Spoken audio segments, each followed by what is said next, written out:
परमपिता का हम सभी नमन करते हैं और आज के इस सत्र में आचार्य जी उपस्थित माइक सभी खुले हुए हैं बहुत विद्वानों, सारे। विदुषियों और सभी श्रद्धालुओं को मेरा यथायोग्य अभिवादन। कनिष्ठों को स्नेह है। सभी माइक अनम्यूट कर दीजिए, म्यूट कर दीजिए ताकि आवाज न गूंजे। आइए आत्म निरीक्षण करते हैं और यही प्रक्रिया हमें बहुत ही शीघ्र इस अध्याय के समाप्ति तक मेडिटेशन में ले जाएगी। वही 3 बिंदु स्मरण करते हैं। एक बार ओंकार उच्चारण करते हैं, अंत में ओम शांति का पाठ करेंगे।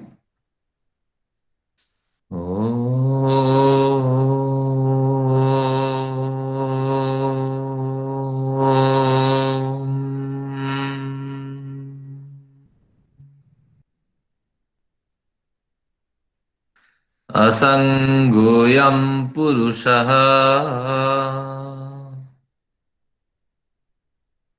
हे परमपिता, यह जीवात्मा पुरुष में असंग हूं, किसी भी तत्व के सम्मिश्रण से युक्त नहीं हूं।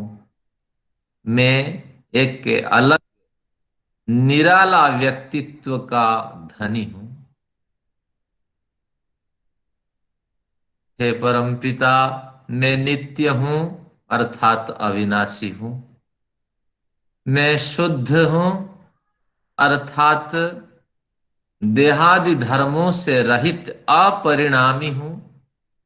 मैं बुद्ध हूं अर्थात ज्ञानादि गुणयुक्त चेतन आत्मा हूं।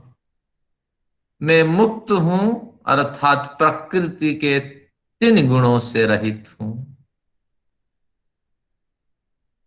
हे परमपिता, मैं ज्ञानाधिकरण आत्मा हूं।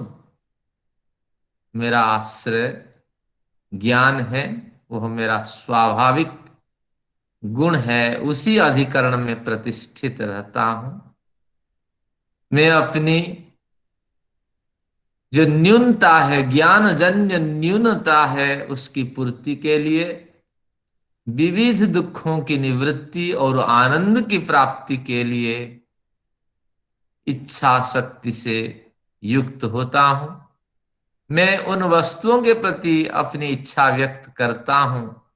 मेरी सकारात्मक यात्रा में जिन वस्तुओं से मुझे सुख दिखाई पड़ते हैं, हे परमपिता, मैं करता हूं अर्थात त्याज्य बुद्धि रखता हूं उन वस्तुओं के प्रति। मेरी सकारात्मक यात्रा में जिन वस्तुओं में मुझे दुख दिखाई पड़ते हैं, हे परमपिता, मैं कभी भी मन से, वचन से और शरीर से हिंसादि द्वेष भाव न रखूं। आप ऐसी कृपा मुझ पर बनाई रखें। हे परमपिता, मैं दुख से और सुख से प्रेरित होकर अपनी इच्छा शक्ति के द्वारा और आपके प्रेरणा प्रेरणा के अनुरूप जो भी प्रयत्न करता हूं, वह सदा सकारात्मक दिशा में संचालित हो। इस प्रकार कृपा आशीर्वाद मुझ पर बनाई रखें। ओम शांति शांति शांति। आइए पुनश्च आप सभी लोगों का मैं अभिवादन करता हूं। आज योग दर्शन के बढ़िया प्रकरण है। हमेशा तो बढ़िया ही होता है। हमारे चौधरी साहब यहाँ उपस्थित हैं, सुरेंद्र चौधरी। तो आज बढ़िया प्रकरण जब कहता हूं मैं कक्षा में, तो वो कहते हैं ऐसा कौन सा अवसर है, कौन सा है जो बढ़िया नहीं, आप बताइए। क्या बढ़िया उनके विचार हैं। तो आज भी बढ़िया प्रकरण है। तो अब हम पढ़ते हैं कि वृत्तियों को निरोध करने के दो उपाय हैं, विवेक और वैराग्य। अभ्यास और वैराग्य। अभ्यास वैराग्य कहने से उसके अंदर ही एक व्यंजना होती है। हम एक शब्द कहते हैं लेकिन उसके अंदर बहुत से विचार आ जाते हैं। जैसे मैंने ग्रेजुएशन कर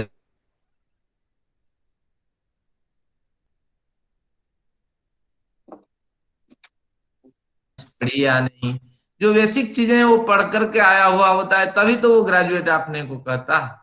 तो इसलिए अभ्यास वैराग्य की चर्चा करते ही उसके अंदर व्यंजना निकल जाती है कि ये विवेक ज्ञान पूर्वक अभ्यास वैराग्य ही कर रहा है। और अभ्यास वैराग्य में से जैसे मैंने चर्चा की थी, वैराग्य को प्रमुख स्थान प्राप्त है, वैराग्य पर आ जाना चाहिए। और विवेक ज्ञान वैराग्य से युक्त होने पर फिर आपका अभ्यास अगर दीर्घ समय तक क्रियाशील रहता है, तब जाकर के वृत्तियों पे निरोध होता है। और वृत्तियों पे निरोध होने से आप एक साधक बनते हैं। अगर वृत्तियों पे निरोध नहीं है तो क्या है, वृत्ति सारूप्यम इतरत्र इतरत्र अन्यथा, वृत्ति के समान रूपता आपको प्राप्त हो जाती है। मन जब जो है सो करते हैं। जैसे बच्चों के पास अगर 10 रुपए होते हैं, उनमें भी अनुभव किए होंगे, जब कभी थोड़े से पैसे होते हैं हम क्या क्या खरीद लेते हैं। जब तक वो चॉकलेट न ले लें, उस समय चॉकलेट तो नहीं मिलता था, लेवंस कुछ मिलता था और अनार जैसे कुछ होते थे। उसको जब खरीद ना ले, नींद कहाँ आए, तो हम सोचते थे अब 5 पैसे उस समय चलते थे, अब तो 3 पैसे में हमने खरीद लिया, अभी 2 पैसे हैं, वो भी बेचैन करते थे। तो उसी तरह ये वृत्तियां हमें बेचैन हमेशा करती रहती हैं। इतने पैसे हैं और एक व्यापार किया जाए और कुछ कार्य किया जाए, हाँ ये पैसे रखे रखे बर्बाद हो जाएंगे, या इसका वास्तविक उपयोग नहीं होगा, कहीं बैंक दिवालिया हो जाए तो भी मुश्किल रहेगी।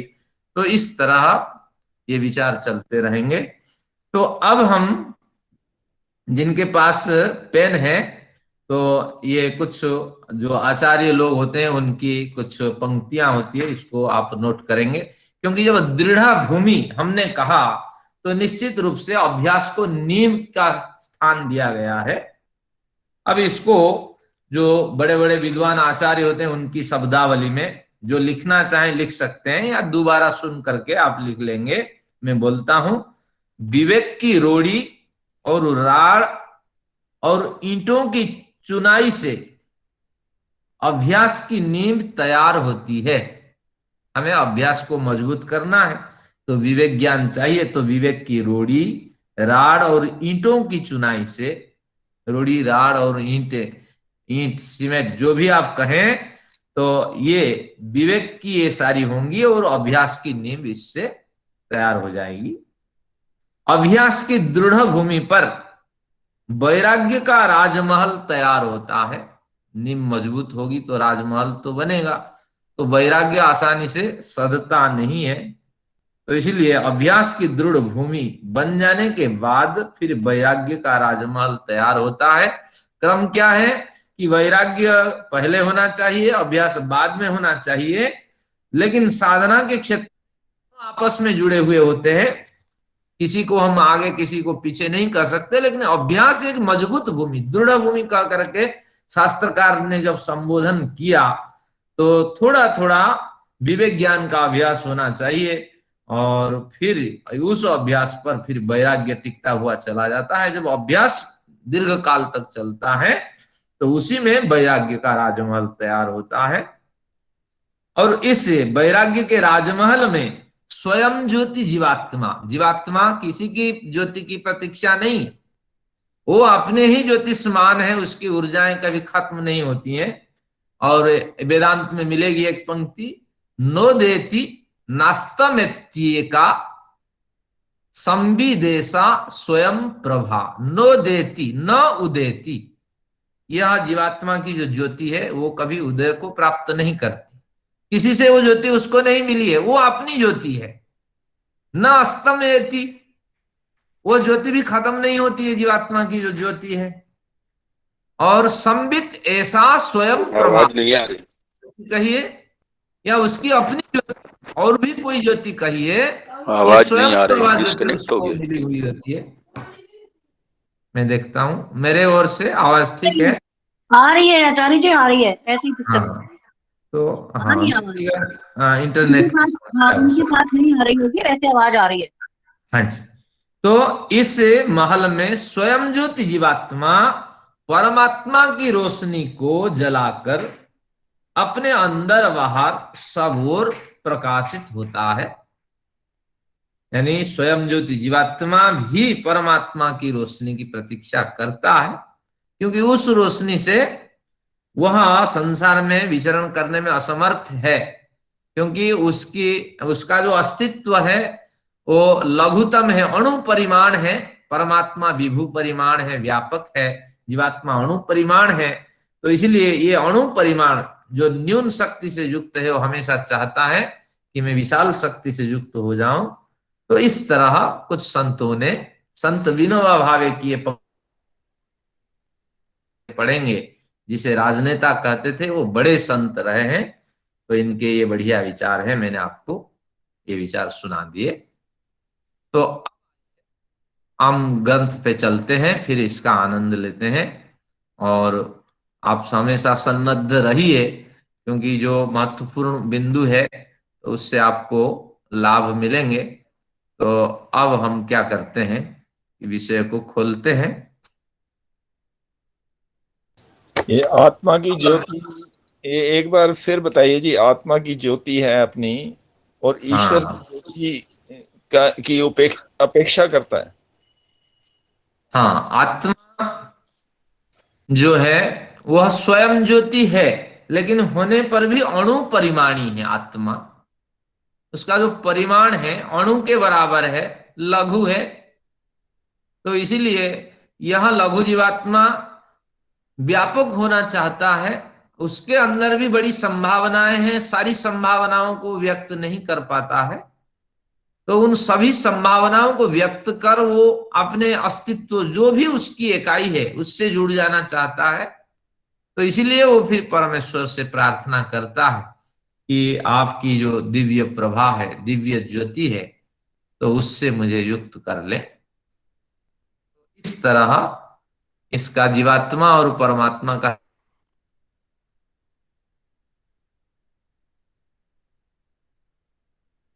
की सारी संभावनाएं विकसित हो जाती हैं। और उस स्थिति में भी जीवात्मा परमेश्वर जैसा नहीं हो सकता। और हम जानते हैं कि चूहे को जितने खिलाएं, जितना खिलाएं, वो बिल्ली जैसे हो सकता है, पर वह तो हाथी जैसे नहीं बन सकता।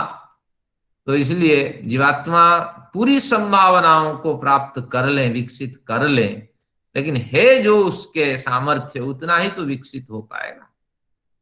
तो इस तरह ये कुछ विनोबा साहित्य की पंक्तियां हैं, जो हमें भी आनंद देता है और आपको भी। आइए, अब हमने दृढ़ भूमि अभ्यास की चर्चा कर ली थी। अब चलते हैं अभ्यास के बाद वैराग्य का भी हमने थोड़ा अभ्यास कर लिया था। अब देखते हैं ये जो वैराग्य है, मैंने कहा था यहाँ हाशिया डाल के आप लिख दीजिए, इसका नाम है अपर वैराग्य। दृष्टानुश्रविक विषय वितृष्णस्य पुरुषस्य वशीकार संज्ञा वैराग्यम। पुरुष को कैसे होना चाहिए? ना देखे हुए, अनुभव को प्राप्त किए हुए, और आनुश्रविक, शास्त्रों से, संतों से, महात्माओं से, परंपरानुक्रम से सुने हुए विषयों के प्रति उसको वितृष्णा रखनी होगी। जो सहज भाव से प्राप्त हो जाए तो उसी से उसको खुश रहना है। लेकिन अगर वो श्रम पूर्वक उन विषयों को भोगने की कोशिश करता है तो निश्चित रूप से उसको दुख मिलेगा और वैराग्य उसका सधेगा नहीं। तो क्या है ना, स्वाभाविक रूप से या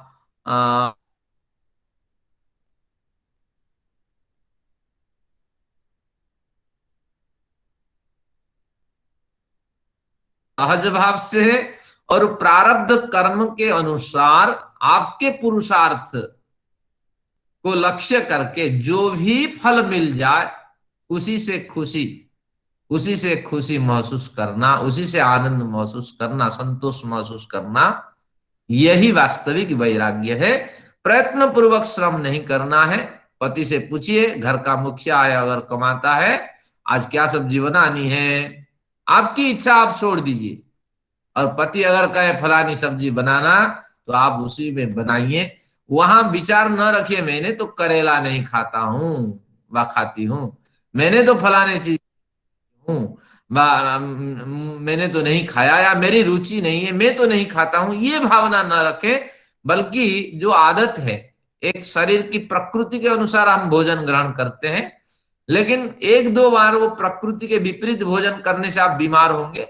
लेकिन शरीर में भी एक सर्वाइकल मैकेनिज्म होती है, बार बार उसी वस्तु को सेवन करेंगे, वो भी शरीर प्रकृति के अनुकूल बन जाना है।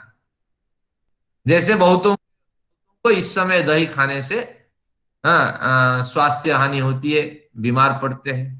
बहुतों को इस समय फल खाने से दुख होता है, लेकिन वो उसको बार बार धीरे धीरे खाना प्रयास करें, तो बस इस ऋतु क्या, हर ऋतु में फल उनको अच्छा लगने लगेगा, दही अच्छा लगने लगेगा।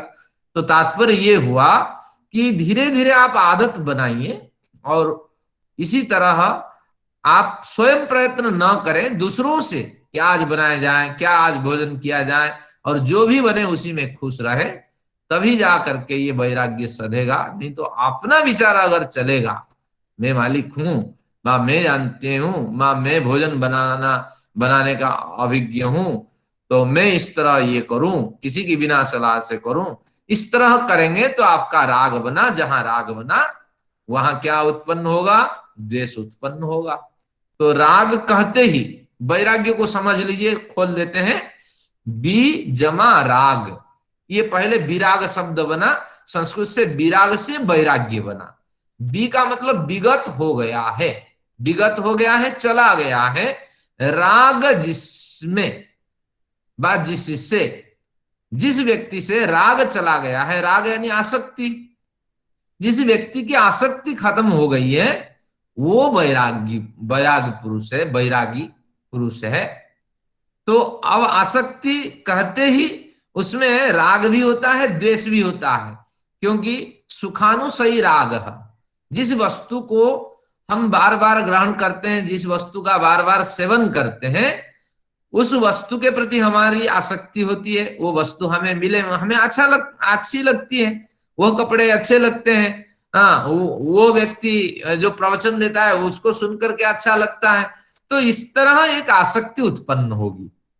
अगर आसक्ति उत्पन्न होगी, कई बार वह व्यक्ति उपलब्ध नहीं होगा, वह वस्तु उपलब्ध नहीं होगी, या वह वस्तु और किसी को भाए, हाँ, जब भाए तो और किसी को अच्छा लगे, तो जो आपकी इच्छा थी उस इच्छा की पूर्ति नहीं होगी।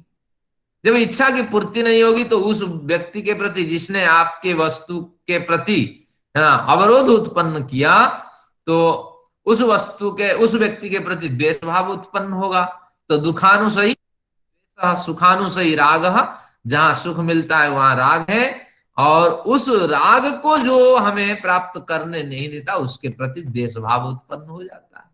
तो राग कहते ही द्वेष को कहने की जरूरत नहीं है, द्वेष अपने आप आ जाता है। तो उसी तरह जैसे राग पे अधिकार होगा, द्वेष पे भी आपका अधिकार अपने आप हो जाएगा।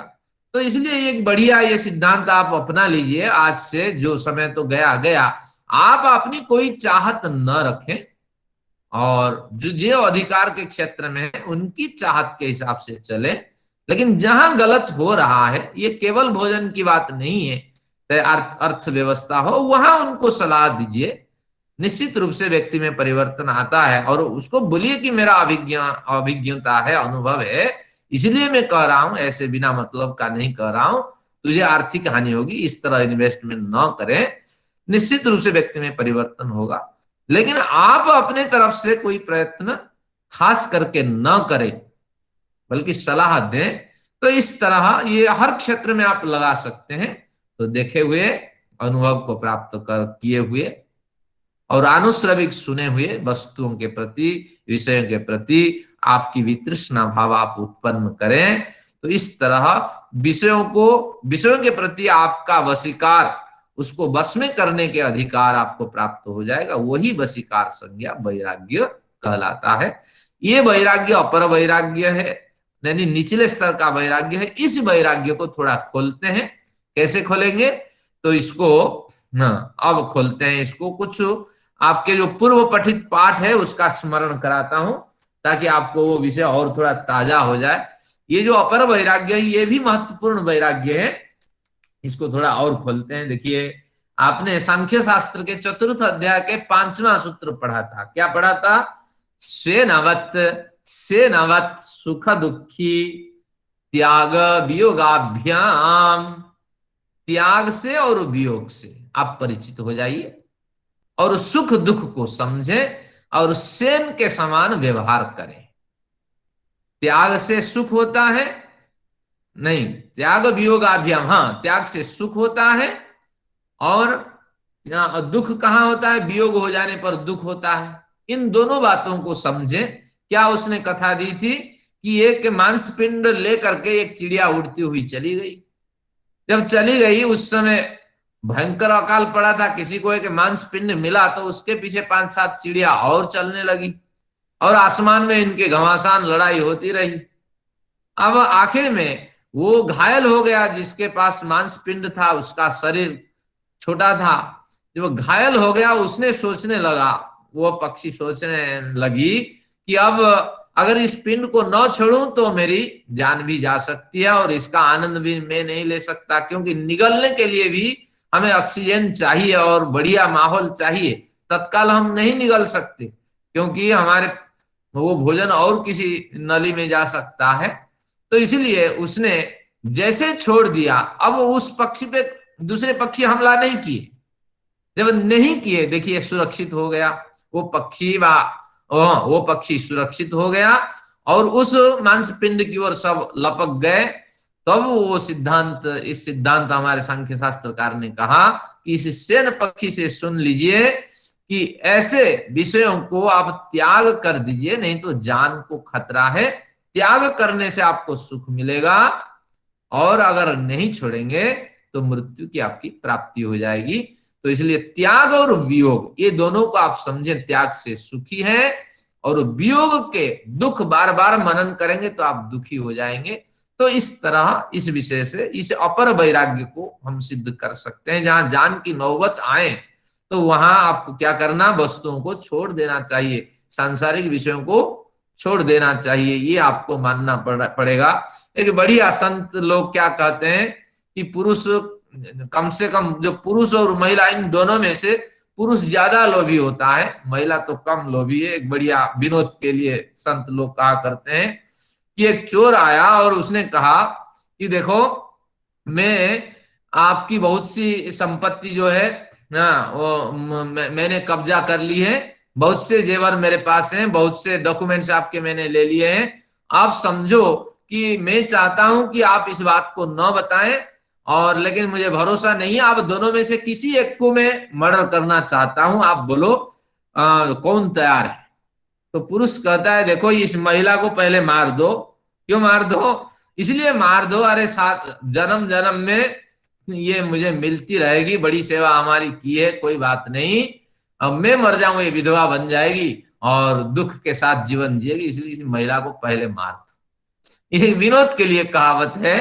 तात्पर्य ये हुआ कि जीवन सबको प्यारा होता है, और पुरुष प्रमुख है, वो चाहता मैं न मरूं, और महिला भी कहती है कोई बात नहीं, मैं दूसरी शादी कर लूंगा, इसको मार दो और आपके साथ भी चली जाऊंगी, कोई बात नहीं, संपत्ति तो आपके पास है, इसके पास भी वही संपत्ति है, इसी के साथ सुख भोग रही थी, और आपके साथ चली जाऊंगी, क्या फर्क पड़ता है। ये विनोद के लिए तात्पर्य ये हुआ कि हर व्यक्ति जीवन को बड़ा प्यारा समझता है, लेकिन शास्त्र सिद्धांत कहता है जीवन के लिए नौबत आए तो आप समझ लेना उस वस्तु को त्याग कर दें जिसके लिए ये कला है। एक दूसरा अपर वैराग्य का 4 सूत्र में आपको देता हूं, ताकि इस विषय पे आपको थोड़े मजबूती आए। असाधनानुचिंतनम बंधाय भरतवत। जो साधन आपके व्यवहार में नहीं आ रहा है और आपके सिद्धांत के विपरीत है, उस साधन का आप संग्रह न करें, धीरे धीरे उसको हटाते रहिए। एक बढ़िया विदुषी आपके इस सत्र में है, उन्होंने मूल्यवान पुस्तकें जो उन्होंने आप खरीद रखी थी, अब संस्थान को भेंट कर दी। आयु के हिसाब से इसका भी हमें त्याग कर लेना चाहिए, क्योंकि बंधाय भरतवत, भले ही वो विल करके जाए वेद संस्थान को एक किताबें आप पहुंचा दो, लेकिन शास्त्र क्या कहता है कि जीवितावधि में जो कुछ हो गया है वही आपके कर्माश में सहायता करेंगे, लेकिन आपके विल से कुछ नहीं होता है, क्योंकि विल के बाद भी वो वस्तु आपके पास रही, यानी आसक्ति उसमें बनी रही। तो इसीलिए ये भावना आपको रखनी पड़ेगी कि जो आपके जीते जी हो गया है वही आपके साथ जाएंगे, उसके कर्माशय कर्म संस्कार जाएंगे। लेकिन जो नहीं है, भले ही वो सत्कार्य में लगे, व्यक्ति की मृत्यु हो जाती है, मैं देखता हूं उसके बच्चे बढ़िया पैसे संस्थान को देते हैं, बहुत कुछ होता है, समाज का तो लाभ होता है, लेकिन उन बच्चों के होते हैं जिनके अच्छे विचार होते हैं, उन्होंने जो पिताजी माताजी के संग्रह से कुछ उन्होंने भेंट किए, ये संस्कार उनके खाते में जाते हैं। लेकिन जिन्होंने संग्रह कर रखा, उस वस्तु के प्रति उनका राग रहा, तो जैसे आप दर्शन आदि पढ़ेंगे पता लगेगा, जो कुछ आपने कर लिया वही कर्म आपके साथ जाएंगे, लेकिन जो आपके रह गए, मन में रह गए, तो वहां कहीं ना कहीं न्यूनता होगी और उसके लिए दुख मिलेगा। तो असाधनानुचिंतनम बंधाय भरतवत, उन्होंने बढ़िया उदाहरण दिया कि एक मृग के पीछे एक बड़े साधक रहे भरत, और उस मृग सावक के पीछे उन्होंने जीवन लगा दिया। साधना के लिए तो जंगल गए थे, एक व्यक्ति की हत्या, एक हिरण के बच्चा जो है वो बहेलिया से डर करके उसके आश्रम में घुस गया, और उसका पालन लालन वो संत किए और उसी के साथ रहे और जीवन जिए। और ऐसा एक अवसर आया जब हिरण का बच्चा बड़ा हो गया, जंगल में चला गया, और उसको भोजन दिए बिना ये भोजन नहीं कर सकते थे, और उसको चिल्लाते रहे, चीखते रहे, नाम लेके पुकारते रहे, और बूढ़ा व्यक्ति गरम में धूप में निश्चित रूप से सनस्ट्रोक होकर के मृत्यु को प्राप्त कर गए, और उनकी साधना वहीं रुक गई। और उस मृग बच्चे के कारण जब संसारिक मोह छोड़ करके वो व्यक्ति जंगल गए थे, और वहां हिरण के मोह से जिस तरह प्रभावित हो गए, तो उसी तरह किसी के प्रति आसक्ति न रखें, सबके प्रति आसक्ति रखें, लेकिन समभाव रखिए। और जितना आपने परिवार को छोड़ा, परिवार में जैसा आपकी आसक्ति नहीं रही जैसी, तो उसी तरह बाहरी वस्तुओं में भी आसक्ति रहित हो जाए, और तो हिसाब किताब बिल्कुल करके जाइए कि इसके बाद कोई सारे जी, आपकी स्मृति। हाँ जी, ये जो अभी आपने कहा कि जो साधन व्यवहार में नहीं है और सिद्धांत के विरुद्ध है, आप उसकी इच्छा ना करें, व्यवहार में नहीं है का तात्पर्य क्या लेंगे जी? ठीक है। जैसे हमारे पास 20 साड़ियां हैं, हम अलमारी में रखे हैं, तो ये भी कीमत की साड़ियां हैं, उसको देखने से मन खुश हो जाती है। देखो इसको मैंने जब यूरोप गया था तो उस समय ये साड़ी लाई थी। अब देखो ये कितनी महंगी साड़ी है, अब इसको कैसे दे दूं किसे? तो अब बेटी भी नहीं है, बेटी को भी दे दें तो भी दुख है, कम से कम इसको देख करके शांति मिलती है। बच्चों के बढ़िया कपड़े हैं, आपके घर में कई मोबाइल हैं, अब 3G मोबाइल कोई यूज नहीं है, अब 4G मोबाइल की संख्या ज्यादा है, अब 5G आने वाली है, तो ये चीजें यूं ही पड़े रहते हैं। मैं भी देखता हूँ हमारे घर पड़े रहते हैं, तो इसको ये कहते हैं कि इसको जिसको जरूरत है, संसार में बड़ी अशिक्षा है, बेरोजगारी है, और बहुत गरीब श्रेणी के लोग हैं, इनको सब निपटाते रहिए। और जैसे आपका विकास हो जाए, आप जिन जिन वस्तुओं का सेवन नहीं करते हैं उन सबको हटा दीजिए, नहीं तो इन वस्तुओं के कारण आपको दुख मिलता रहेगा। यही है जो व्यवहार में नहीं आते हैं, इनको आप निपटा दीजिए। और आपके जाने के बाद कोई ना कहे कि देखो ये कितना कंजूस व्यक्ति था, देखो ये किस तरह भर के रखे सामान, देखो इसने समाज को नहीं दिया, तो इस तरह उलाहना न मिले आपको। तो ये सारे सिद्धांत हैं। और आप, मैंने जैसे कहा, ये क्या कहते हैं, कर्म ही साथ में जाता है, आपके संग्रह हो और आपके जो भी कुछ चीजें हैं उसको आपने व्यवस्थित रूप से सब जगह अपनी जगह सेट करके जाइए। मैंने उदाहरण एक दिया था, एक विदुषी रही, और जब बच्चे उसके पाल गए, पति का शरीर शांत हो गया, तो उनके जितने जेवर थे वो सब उन जेवरों को अब पहनना नहीं है, पति के कारण जेवर का महत्व था, तो विधवा, हमारी परंपरा में विधवा को श्रृंगार करना अनुचित है। सारे जेवर को बेच करके जिस जिस सामाजिक संस्था में देना है सब कुछ दे दिया। तो इस तरह भी संत हमारे हैं, महात्मा हैं और ये विदुषियां हैं। तो इस तरह अगर जीवन जिया जाए तो उस जीवन में एक सार्थकता है। तो इस तरह इसका अभिप्राय है। जैसे आप पढ़ेंगे शास्त्र, अंदर से ये विचार उठते रहेंगे और उसको आचार्य आगे। जी, आचार्य जी अगर बीच में प्रश्न ना उठाए जाएं तो अच्छा रहेगा, पूरा लिंक टूट जाता है। आप लास्ट के 10 मिनट रख लीजिए, 5 मिनट पहले क्लास छोड़ दीजिए, 10 मिनट रख लीजिए, उसमें जो प्रश्न वो लिख ले और लिख करके बाद में सब प्रश्न पूछिए।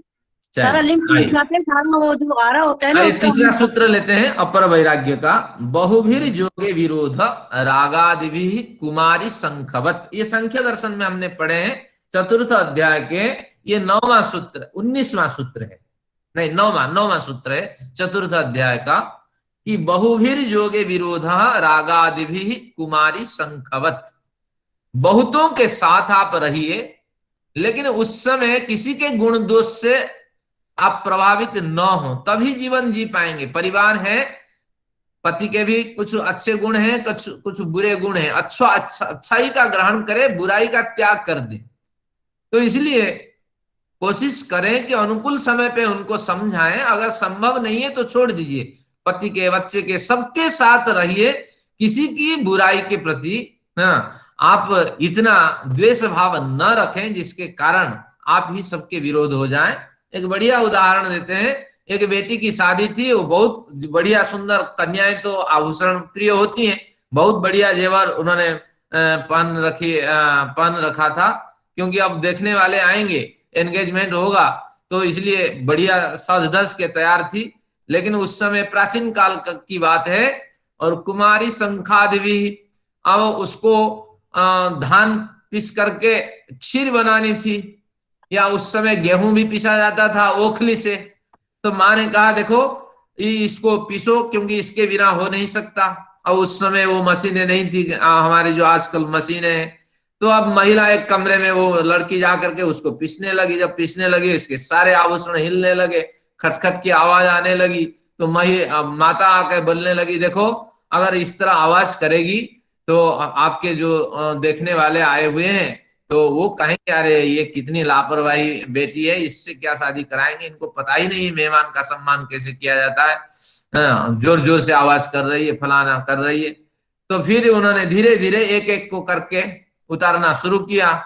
तो आखिर में 2 बच गए, फिर भी वहां आवाज होती रही। तो वो दोनों में से एक एक जब निकाल दिया तो पता लगा कि साधना के लिए एक ही व्यक्ति चाहिए, पर्याप्त चाहिए।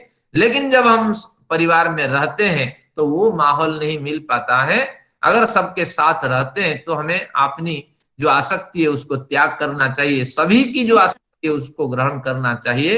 अगर अपनी आसक्ति की बात करेंगे तो एकांत सेवन करना पड़ेगा। तो साधना का ये सूत्र है, एकांत तो चाहिए।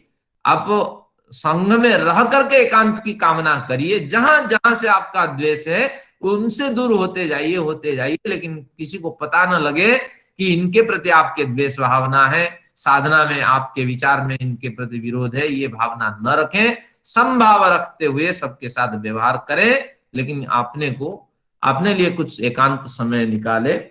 तो ये भी एक वैराग्य का बढ़िया उदाहरण है कि बहुतों के साथ रहेंगे तो राग होगा, उसको झेलने की कोशिश करिए। लेकिन इस तरह उंगली उठाएंगे तो 50 व्यक्ति व 10 व्यक्ति व 5 व्यक्ति जो परिवार में रहते हैं तो उनके वैमनस्य के कारण आपकी साधना में विघ्न आएगा। और एक बढ़िया सूत्र 11 नंबर सूत्र है, निराशः सुखी पिंगलावत। हमेशा आशा से रहित हो जाइए, पुरुषार्थ तो करिए।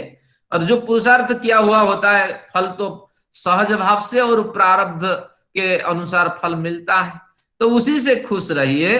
अगर ज्यादा आशा करेंगे तो पिंगला नामक वेश्या के समान आपकी स्थिति होगी। और एक वेश्या रही, वो उम्मीद करती रही बड़ा मकान बनाऊं और उसमें भी बहुत 2-4 और लड़कियों को रखूं, ये वेश्यावृत्ति से बढ़िया आया होगा, इस तरह उम्मीद लगा करके वो सज धज के बैठती रही। लेकिन उस समय वैदिक काल का समय था, बहुत लोगों का आना जाना संभव नहीं हुआ। जब नहीं हुआ तो किसी कारण से इसका जो व्यापार था साल भर के लिए बंद हो गया। जब बंद हो गया तो खाएं क्या, सारे सपने उसके टूट गए। तो किसी संत के यहाँ पहुंचा कि मेरे जो दुकान है व मेरा जो व्यवसाय है वो किसी की नजर लग गई है, आप बताओ क्या करें। तो संत के उपदेश से वो वेश्या फिर आपने मत का परिवर्तन कर दिया, फिर साधना में वृत्ति हो गई। और इस तरह हमें क्या करना चाहिए ना, पुरुषार्थ तो करते रहना चाहिए, और प्रारब्ध बस और सहज भाव से जो मिल जाए तो उसी से खुश रहिए। जैसे हमारे भूपेंद्र खन्ना है, बच्चे की प्रेरणा से वो साधनाएं करते हैं। बच्चों के पास कोई मांग न रखें, निश्चित रूप से प्रारब्ध और सहज भाव से बच्चों को ये पता होता है क्या देना क्या नहीं देना। कोई मांग न रखें, सहज भाव से जो मिल जाए तो उसी से आप साधना करें, और न्यूनतम आवश्यकता के साथ साधना करें। जो बच जाए है तो मेरे बच्चों के, और उससे अगर कुछ दान पुण्य हो जाए तो ये धन बच्चे का है, ध्यान रखिए। उनसे पूछ करके इतनी राशि बची है, इसका क्या उपयोग करना बताइए। तो इस तरह अगर जीवन जिया जाए तो बहुत बढ़िया जीवन है। मैं इस आश्रम में रहा, मैं जब भी रोजगार क्षम हुआ, मैंने पिताजी से पूछा आपको कुछ सहायता करूं। पिताजी इतने मेरे संत कोटि के थे कि मैं आपके पैसे से नहीं जीने वाला हूं, मैं अपने लिए समर्थ हूं।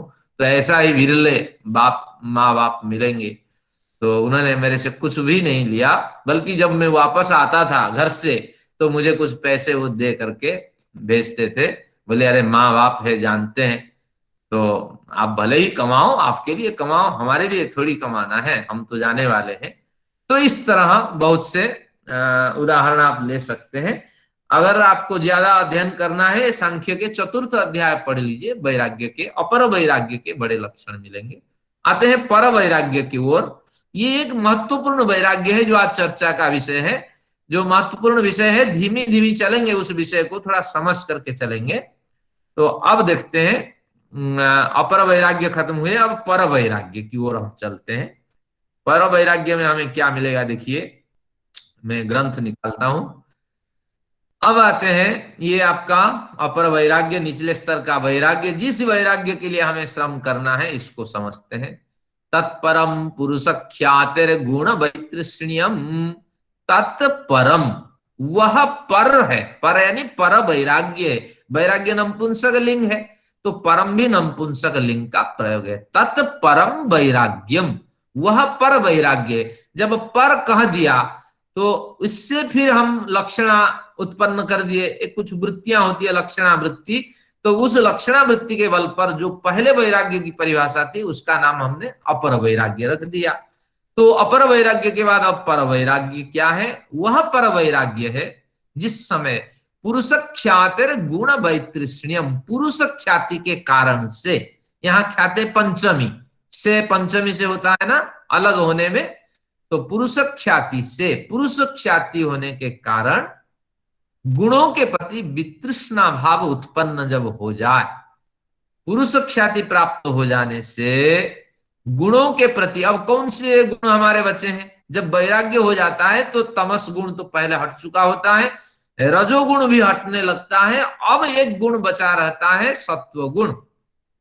तो वहां जो गुण वैतृष्ण है, बहुत से विद्वान यहाँ अर्थ करते हैं, शायद इसको पढ़ने से पता लगेगा, आप पढ़ के देखिए। गुणों के प्रति, देखिए ये क्या लिखे हैं, स्वामी जी ने क्या लिखा, गुण मात्र से। हाँ, अब गुण मात्र, स्वामी जी समझदार है, तो गुणों के प्रति नहीं, देखिए गुण मात्र से, एक ही गुण अब बचा रहता है। अपर वैराग्य में 2 गुण निपट जाते हैं, अब जो सत्व गुण बचा रहता है, उस सत्व गुण के प्रति जब वितृष्णा उत्पन्न हो जाती है तो ये जो पर वैराग्य है वो सिद्ध हो जाता है। कुछ उदाहरणों से आपको स्पष्ट करते हैं। अब गीता पे चलते हैं, मैं इस प्रकरण को यहां रोकता हूं। जब गीता 2य अध्याय पढ़ेंगे, गीता तो आप पढ़िएगा, क्योंकि गीता के बिना आपके कुछ भी नहीं होना है। देखिए गीता क्या कहती है, हम लेते हैं गीता के 2य अध्याय लेते हैं। त्रैगुण्या विषया वेदा निस्त्रैगुण्यो भवार्जुन, 2य अध्याय के 45 और 46वां श्लोक है, आज जाके पढ़िए।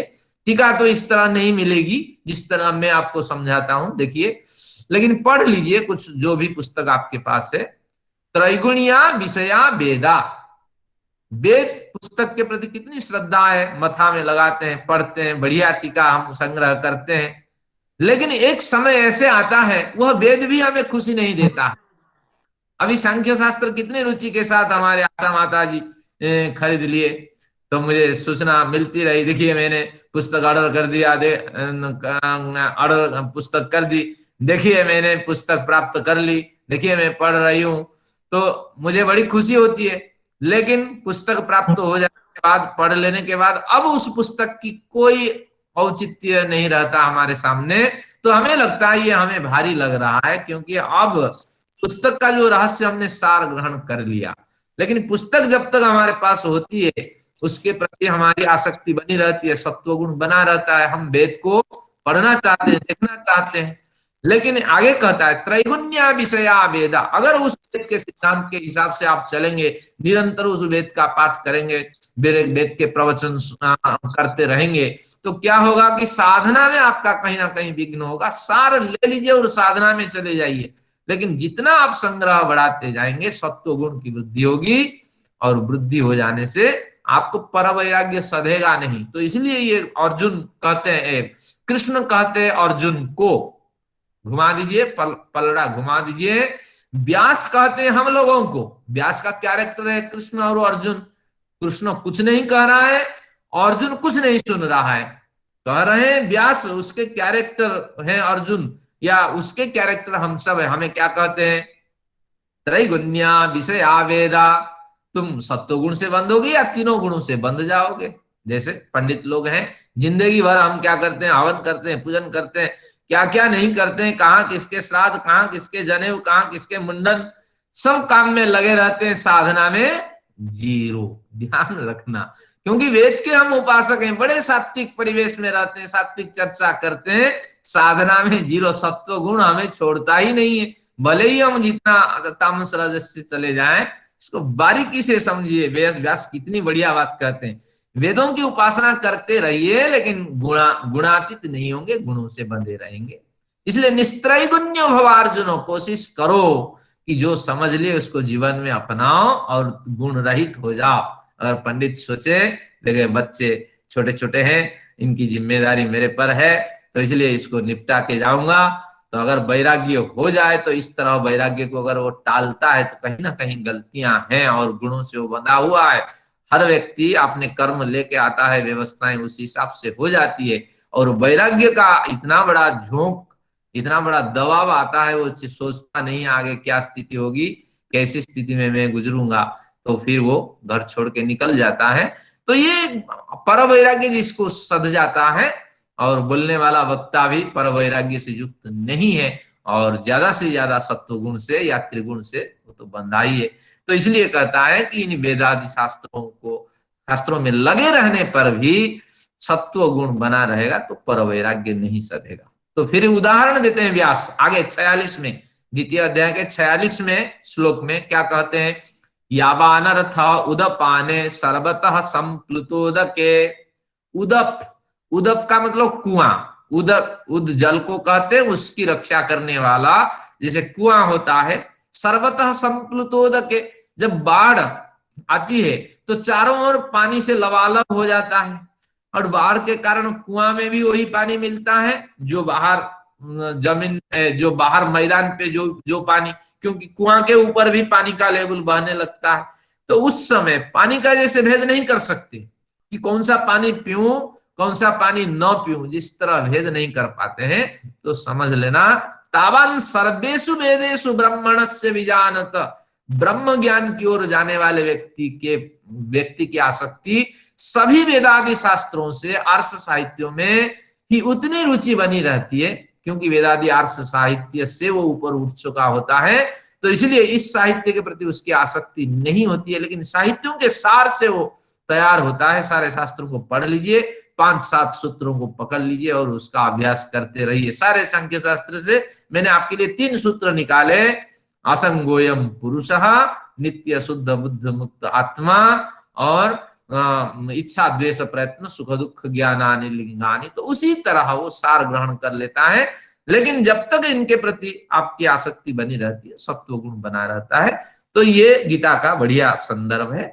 ये कहने पर नहीं होगा, ये अपने आप सधता है, और जो इस मार्ग पे चलता है कहीं ना कहीं उसको ये वृत्ति प्राप्त होती है। और बहुत से लोग तो पूर्व जन्म के संस्कार होते हैं, ब्रह्मचर्य से वो निकल जाते हैं, और मुझे नहीं लगता कि इस जन्म में ये पर वैराग्य हमसे सध जाएगा, लेकिन कोशिश जारी रहनी चाहिए।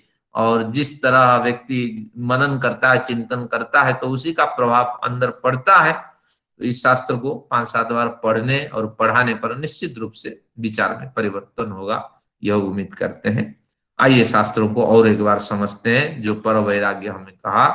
और याज्ञवल्क्य की बात तो मैं बार बार कहता हूं, पत्नी ने कहा देखो शास्त्रार्थ में कर लेती हूँ, और आपके लिए सुंदर माहौल बना के रखती हूँ, और सात्विक वातावरण में हम दोनों शास्त्र चर्चा करते हैं, आप क्यों घर छोड़ करके जाना चाहते हैं? तो कहते हैं मुझे पर वैराग्य पे अधिकार साब्यस्त करना है, क्योंकि इसी के बाद तो पुरुष की ख्याति होगी। ख्याति यानी समझ, पुरुष यानी जीवात्म पुरुष, तो जीवात्म पुरुष की समझ होगी, और तब जाकर के सत्व गुण के प्रति वितृष्णा उत्पन्न होगी, और तब जाकर के कुछ जीवन में होगा। और यहाँ आपको विचार करना पड़ेगा कि जो पुरुष ख्याति है, ये जो अंतःकरण में एक अहंकार वृत्ति हमारे हैं, हम अहंकार को 3 परिभाषाएं देते हैं, ये लिखने का बिंदु है। एक तो पिंडगत अहंकार, जो अहंकार जिसे कहते हैं, पहला है इस अहंकार का की पहली परिभाषा है पिंडगत अहंकार है। इस अहंकार की दूसरी परिभाषा है वृत्तिगत अहंकार, और तीसरी परिभाषा है साधनगत अहंकार। साधना नहीं, साधनगत अहंकार। इसी साधनगत अहंकार से हम पुरुष को जानते हैं, फिर परमात्मा को जानते हैं, क्योंकि मन बुद्धि चित्त अहंकार में से अहंकार बड़े सूक्ष्म तत्व होता है। और जैसे हमने संख्या में पढ़ा, प्रकृति से महत्व, प्रकृति महान, प्रकृति से महत्त्व की उत्पत्ति हुई, महत्त्व से अहंकार की उत्पत्ति हुई। तो अहंकार से मतलब हर पिंड बने, धरती बनी, सूर्य बने, और भी विभिन्न जो हमारे गैलेक्सीज बनते चले गए, तो उस समय हर एक के अहंकार, हर एक के स्वाभिमान, हर एक के जो अस्तित्व है, आयतन है, वो निर्धारित हुआ। इतने से इतनी दूरी तक धरती का प्रभाव रहेगा, उसके बाद फिर स्पेस आएगा, फिर उतने से उतने तक चंद्र का प्रभाव रहेगा, उसके बाद फिर स्पेस आएगा, उसके बाद इतने से इतने तक मंगल का प्रभाव रहेगा, उसके बाद स्पेस आएगा। अगर स्पेस नहीं रखता तो कोलिशन हो जाता। तो इसलिए हर एक को उन्होंने अहंकार से बांधा, अहंकार मेंपन, अपने अस्तित्व, अपने डायमेंशन के अंदर सबको स्थापित किया। तो इसका मतलब है प्राकृतिक पिंडगत अहंकार, ये एक अहंकार का स्वरूप है। हर पिंड अपने व्यवस्थित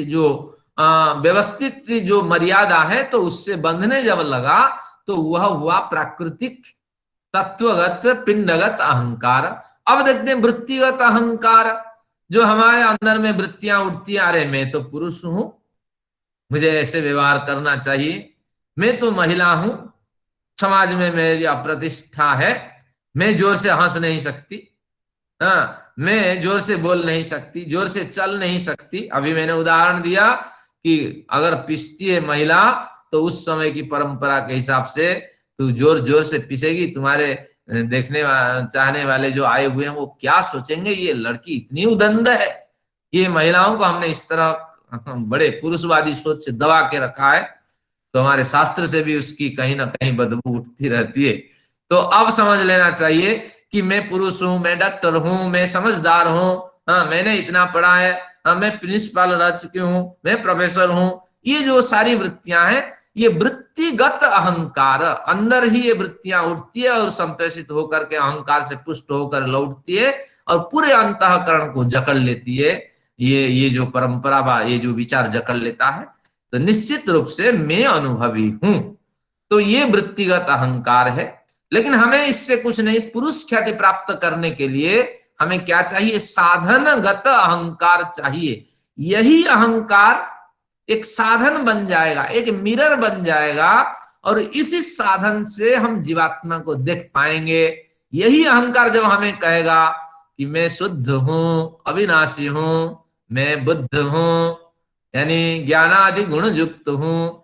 इस अनुभव को जब यही अहंकार साधन बन करके निरंतर करता रहेगा तो उसी अहंकार से पुरुष की ख्याति होगी और प्रकृति मेरे से अलग है ये समझ उत्पन्न होगा तो होगी, और इसी समझ के कारण पुरुष की ख्याति प्राप्ति होगी। लेकिन हमें साधनगत अहंकार की बड़ी आवश्यकता है, और जितनी हम साधना करेंगे तो वृत्ति अहंकार से हम साधनगत अहंकार में पहुंचेंगे, और इस अहंकार से पुरुष की ख्याति होगी। और पुरुष की समझ प्राप्त हो जाने पर हमें उस पुरुष के आयतन में परमेश्वर का जो अस्तित्व है वह दिखाई पड़ेगा। जैसे मैंने कहा था कि एक संपूर्ण सृष्टि एक 360 डिग्री का सर्कल है, मैं के बिंदु जैसा हूं, वहां मैं संतरण कर रहा हूं, तैरता हुआ चला जा रहा हूं। मेरे ऊपर बाहर अंदर दाई बाई सब ओर परमेश्वर की जो ज्योति है, प्रकाश है, जो अस्तित्व है, सब ओर अनुभूत हो रहा है, और मैं उसको अनुभव करके जा रहा हूं।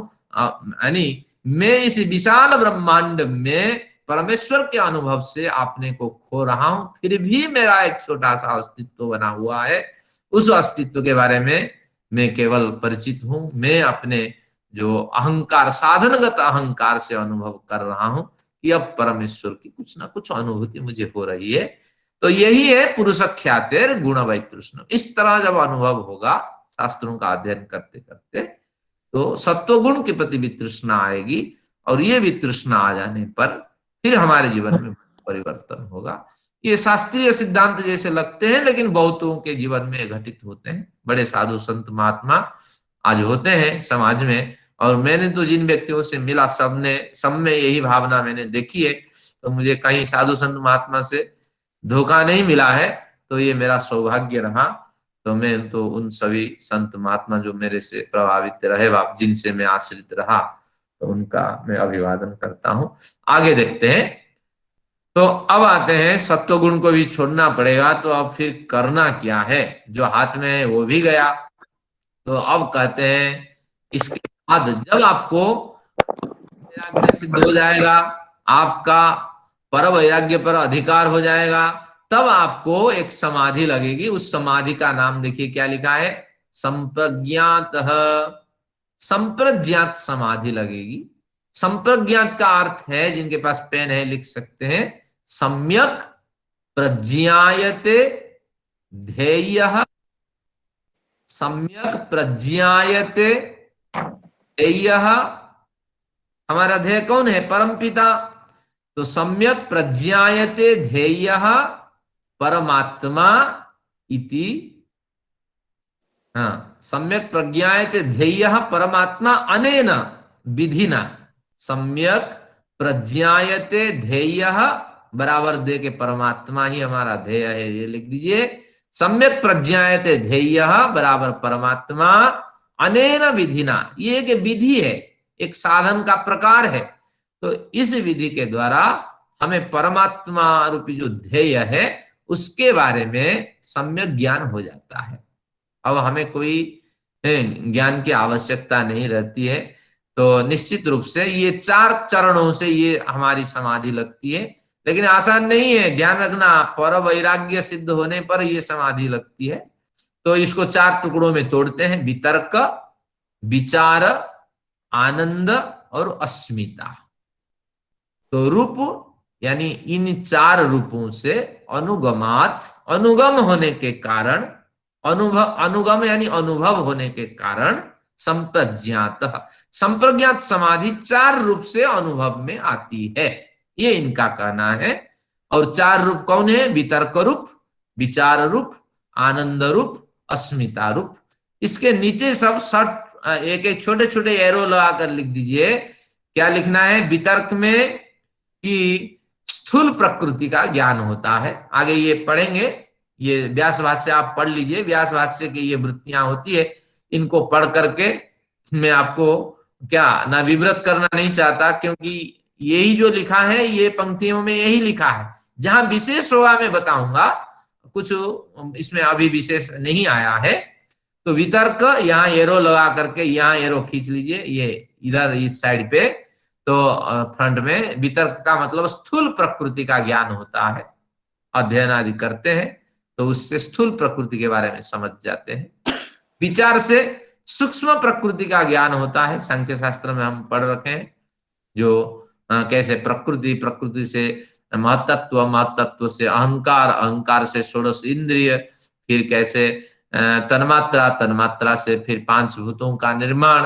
तो जैसे जैसे शास्त्र पढ़ेंगे तो उसका ज्ञान होता रहेगा। तो वितर्क समाधि होगी, फिर विचार समाधि लगेगी, फिर आनंद समाधि लगेगी। आनंद समाधि से मतलब है कि इंद्रियां कैसे विषयों को ग्रहण कर अपने मालिक तक पहुंचा देती हैं सूचना। आंखों के अंदर हमें रोशनी जो है, उस रोशनी, आंखों की रोशनी के माध्यम से हमने पेड़ को देखा, केवल छोटा सा संस्कार आंखों के अंदर आया, पेड़ तो नहीं आया, या आंखों ने कोई चखा नहीं, स्वाद कुछ नहीं, ये छोटा सा संस्कार आंखों के अंदर आया और वो संस्कार अंतःकरण में रिफाइन होकर के जीवात्मा के पास पहुंच गया। अरे फिर उसमें मेमोरी पावर जो हमारी थी, चित्त, उसमें सारे स्टोरेज थे, उसके हिसाब से हाँ ये बढ़िया हरियाली से युक्त पेड़ है। तो ये अनुभव किसने किया? जीवात्मा किया। तो वो जो आनंद है, यानी आदान प्रदान का जो स्रोत है, कैसे इंद्रियां विषयों को ग्रहण कर जीवात्मा तक पहुंचाती है, तो ये जो स्रोत का जब ज्ञान होगा तो उसको कहेंगे आनंद रूपी ये समाधि है। फिर अस्मिता रूपी एक समाधि को समझते हैं। अस्मिता यानी जीवात्मा का ज्ञान होता है। ये सब एरो लगा के आपको लिखना है। सूक्ष्म प्रकृति इंद्रियों से विषय ग्रहण कर जीवात्मा तक संप्रेषण की क्रिया रूपी समाधि। और क्या समाधि है? अस्मिता से जीवात्मा का अनुभव रूपी समाधि। जीवात्मा का भी अनुभव होता है, कैसे वो जीवात्मा एक देश में रहता है, अणु परिमाण वाला है, ईश्वरीय व्यवस्था से परतंत्र है और आनंद रहित है। तो इसका भी हमें बार बार ज्ञान होता है। तो इस तरह इन चारों का जब आपका मनन चिंतन हो जाता है तो उस समय जिस निष्कर्ष पे आप पहुंचते हैं तो उस निष्कर्ष का नाम है संप्रज्ञात समाधि। अब बढ़िया, भूपेंद्र खन्ना जी ने हमारे एक प्रश्न पूछे थे कि क्या समाधि लगाते वक्त बार बार स्थूल प्रकृति का मनन करना, सूक्ष्म प्रकृति का मनन करना, इंद्रियों का मनन करना, जीवात्मा का मनन करना है क्या? अगर आपका ज्ञान प्रौढ़ है, आप बार बार साधनाएं करते हैं, तो कोई आवश्यकता नहीं कि इस मार्ग से आप चलें और आपके अंदर ये शास्त्रों के अध्ययन करने से संस्कार बैठ जाता है। तो यहां तक जो क्रम बताए गए हैं ये केवल प्रारंभिक साधक के लिए, और इस ज्ञान से अगर आप संपन्न हैं, परिचित हैं और विविध विचारों से आप गुजरते हैं तो ध्यान रखना, तो आपकी समाधि लगेगी, तो वह समाधि कहलाएगी संप्रज्ञात समाधि। और फिर संप्रज्ञात समाधि के बाद और एक समाधि की चर्चा होगी। हमारे समय तो भाग जाते हैं, अब आगे लेने के लिए हमारे पास समय नहीं है। अगर जाएंगे तो फिर कर्माशय को पैदा करेंगे। तो अब केवल मैं उत्साह बढ़ाता हूं। एक समाधि और है जिसका नाम है अन्य। संप्रज्ञात के बाद अन्य का मतलब असंप्रज्ञात को यहाँ अन्य शब्द से संकेतित किया कि एक और समाधि लगती है। उस समाधि का नाम असंप्रज्ञात समाधि है। तो उस समय केवल मैं आपका उत्साह बढ़ाता हूं, क्योंकि सारी वृत्तियां तो अब खत्म हो चुकी होती है। सत्व गुण भी आपके पास मौजूद था, वह सत्व गुण भी आपने हटा दिया। तो फिर संस्कार शेषः अन्य। यहाँ कौन सा संस्कार है? कि संस्कार से अभिप्राय है कि आपके क्रियमाण संस्कार तो धुल चुका होता है, क्योंकि क्रियमाण संस्कार का जो गलत प्रभाव है वो नहीं होता है। अच्छा जो क्रियमाण संस्कार उसका प्रभाव रहता है और आपका प्रारब्ध संस्कार यहाँ बना रहता है। तो यहाँ एरो लगा करके आप लिख सकते हैं कि उत्तम क्रियमाण संस्कार और साथ में जो आपके प्रारब्ध संस्कार है वही शेष बचे रहते हैं, क्योंकि प्रारब्ध तो बिना भोगे खत्म नहीं होंगे, वो निकल चुके हैं। आपके कर्माशय के जो संस्कार पड़े वो शिथिल होंगे, वो तो नष्ट नहीं होंगे। लेकिन जब समाधि आपने संप्रज्ञात समाधि लगाई तो उससे कुछ क्रियमाण संस्कार आपके बने। आगे कहेगा वो संस्कार समाधिजन्य संस्कार है। तो उस समाधिजन्य क्रियमाण संस्कार और प्रारब्ध संस्कार, यही दोनों बचे रहते हैं और कुछ नहीं बचे रहते हैं। और धीरे धीरे समाधिजन्य संस्कार इतना प्रबल हो जाता है कि ये जो हमारे प्रारब्ध संस्कार है इसको भी धीरे धीरे वो शिथिल करता है, थोड़े थोड़े इसके फल आपको प्रदान करता है। थोड़ी सी चक्कर आ जाता है, थोड़ा सा पैर फ्रैक्चर हो जाता है, लेकिन सारा तो भोगना पड़ेगा, बिना भोगे तो शरीर शांत नहीं होगा, निकला है वो। तो इस तरह स्थितियों से आप गुजरते हैं और जब शरीर खत्म हो जाता है, जीवन मुक्त आप बन करके हो सके अगला जन्म लेते हैं, नहीं तो उसी से आप पधार जाते हैं। अभी देखिए हमारे सत्यपति जी अभी बीमार हो गए हैं, पीड़ित हो गए, गिर गए हैं, अब चोट आई है। अब इस अवस्था में इतने बड़े साधक हैं, तो संस्कार से सह अन्य जीवन मुक्त तो बन चुके हैं, लेकिन प्रारब्ध अविशेष बचा रहता है। और इसको भोग लेने के बाद समाधिजन्य संस्कार फिर उनको जीवन मुक्त का उत्तम स्थान प्रदान कर सकता है या मुक्ति में ले सकता है।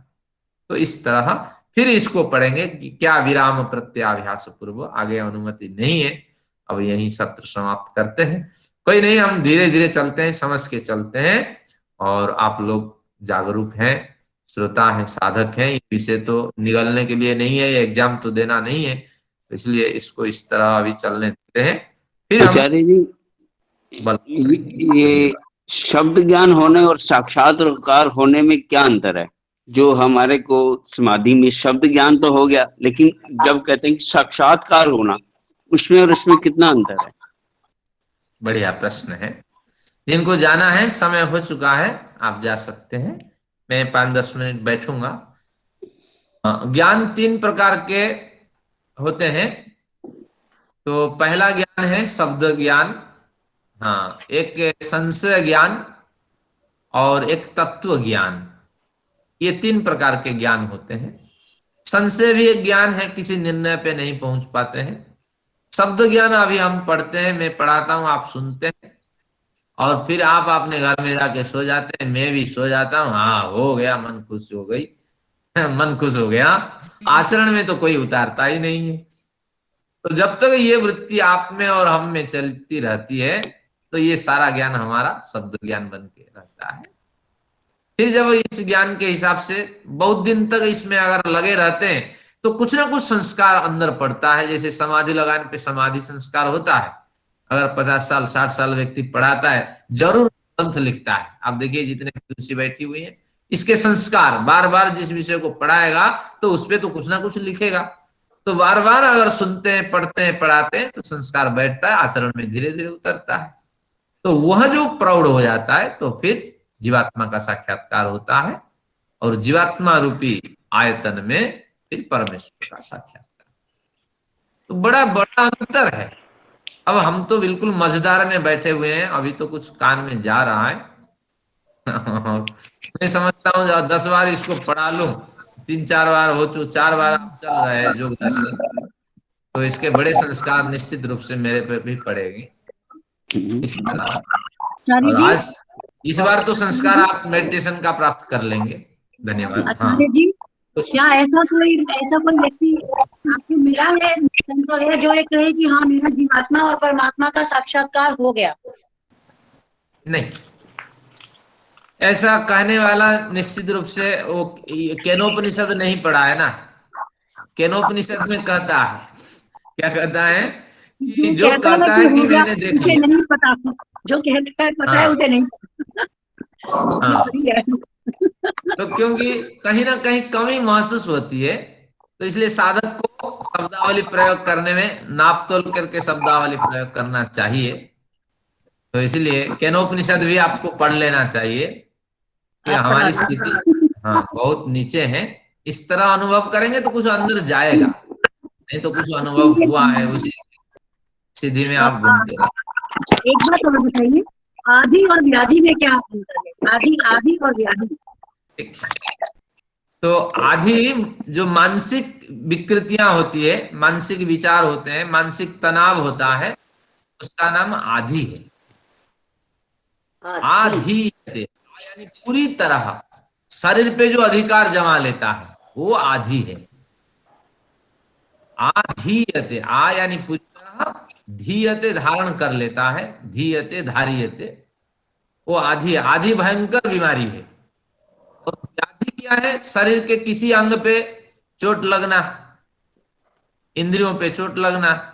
जैसे एक बार मेरे पैर में मोच आ गया, मैं उठ नहीं पाया, लेकिन बड़ा शरीर सक्रिय रहा। मैंने किसी से कहा भैया उठा करके मुझे ले जाओ, गुरुकुल की बात है। तो मुझे ले जा रहे थे, मैं अनुभव कर रहा था, देखो केवल पैर न चलने से मैं कैसे अकर्मण्य सा महसूस कर रहा हूँ, लेकिन सारी गतिविधियां चल रही थी। फिर थोड़ी देर में ठीक हो गया, मैं बड़ा खुश हो गया। तो यानी व्याधि तो न्यून स्तर की है, तनाव है, न्यून स्तर का तनाव है।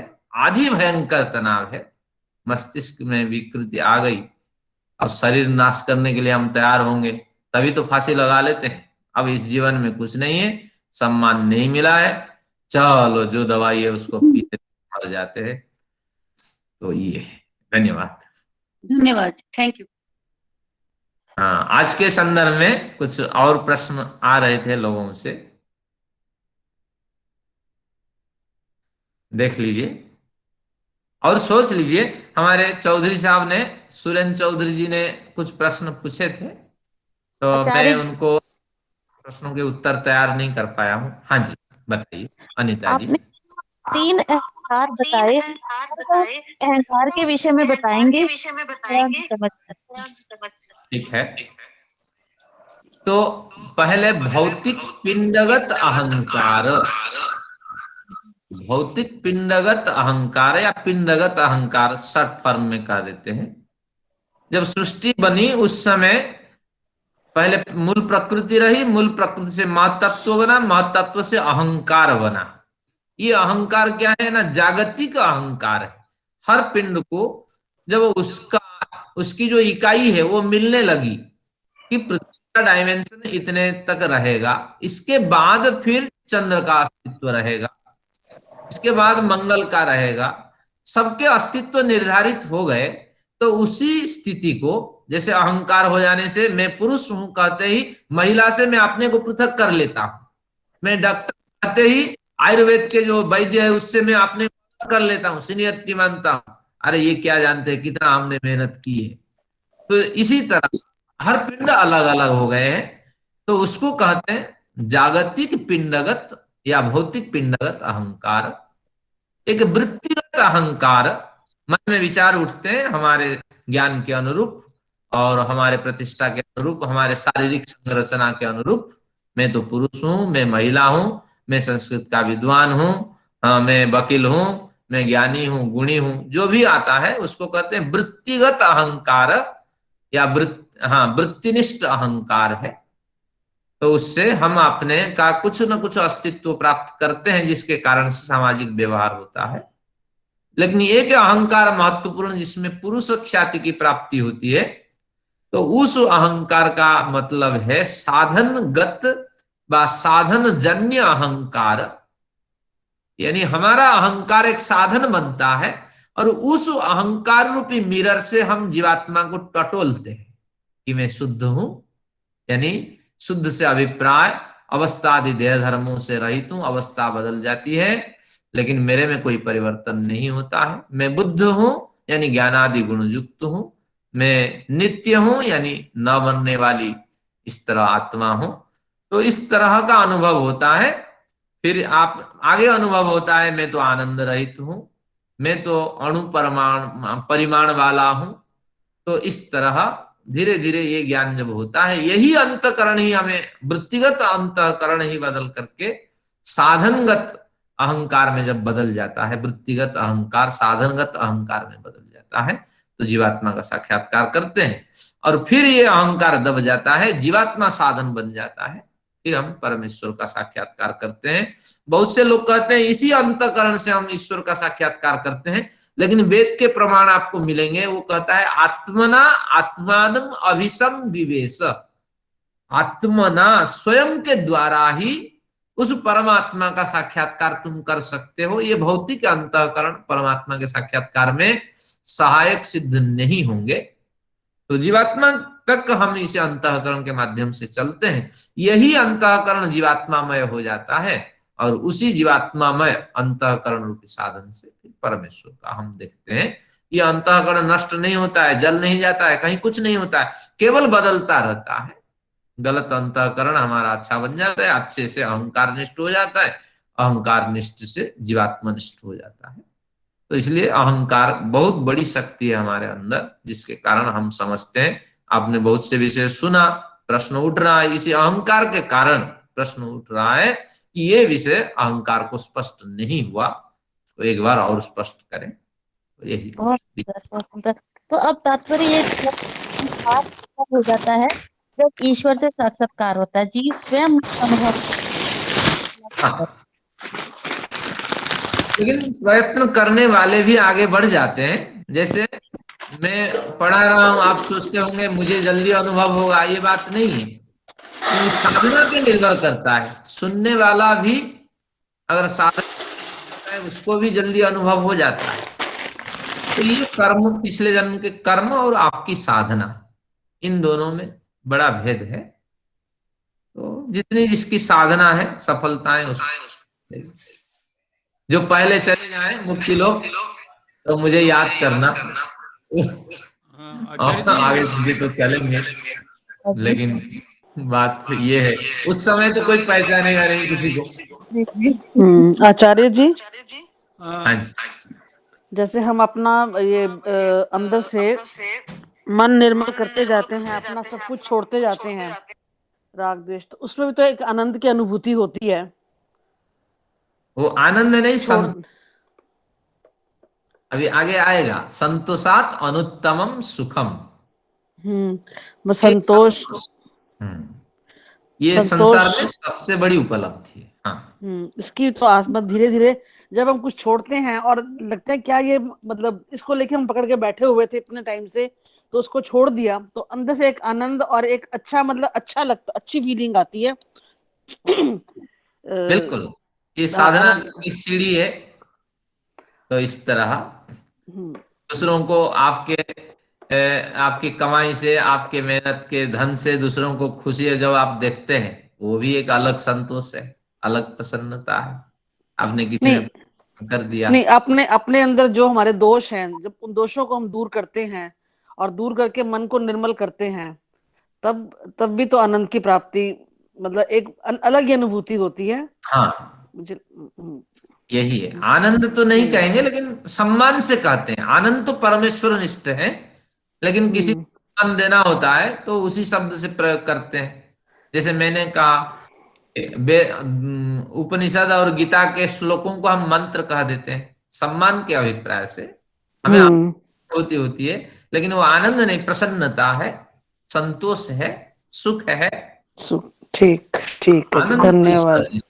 कुछ बदवा साहब कह रहे थे, समय तो हो गया है। हाँ जी आचार्य जी, अंतःकरण की शुद्धि के क्या उपाय हैं, इसके ऊपर एक व्याख्यान रखा जा सकता है। हाँ, क्योंकि अंतःकरण की शुद्धि और ईश्वर साक्षात्कार का सीधा संबंध माना जाता है। हाँ, बिल्कुल यही है। ये एक, और उसके उपाय क्या होने चाहिए, इसके ऊपर कभी प्रकाश डालिएगा। हाँ, अगला जब कभी मेरा व्याख्यान होगा वेद संस्थान मंच से, मैं इस पे विचार रखूंगा। धन्यवाद। चलिए, सबका अभिवादन, सबको अभिनंदन करता हूँ। फिर आप सत्र में जुड़े रहिए। अगले बार चौधरी साहब के कुछ प्रश्न हैं, उनकी चर्चा